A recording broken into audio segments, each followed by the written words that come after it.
ഓർമ്മയിൽ ഇപ്പോഴുമുണ്ട് അച്ഛൻ്റെ കൈ പിടിച്ച് ആനവണ്ടിയിൽ കയറി സ്കൂളിലേക്കുള്ള ആദ്യ യാത്ര. സീറ്റിലിരുന്നല്ല, അച്ഛൻ്റെ മടിയിലിരുന്ന്.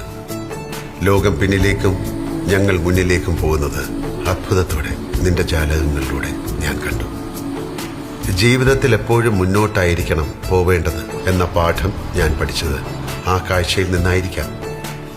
പിന്നെയും പിന്നെയും നിന്നോടൊപ്പമുള്ള യാത്രകളിൽ പഠനം, പ്രണയം, കലഹം, കളിക്കളം, സന്തോഷം, ദുഃഖം, അങ്ങനെയുള്ള ഋതുഭേദങ്ങൾ ഞാൻ ഏറെ കണ്ടു, അനുഭവിച്ചു. ഇപ്പോഴും KSRTC ബസ്സുകൾ എൻ്റെ കാറിനെ കടന്നു പോകുമ്പോൾ ചിലപ്പോഴൊക്കെ ഞാനൊന്ന് തിരിഞ്ഞു നോക്കാറുണ്ട്. ആ നോട്ടം കടന്നുപോയ സഞ്ചാരപാതകളെ എന്നെ ഓർമ്മിപ്പിക്കുന്ന ഒന്നാണ്.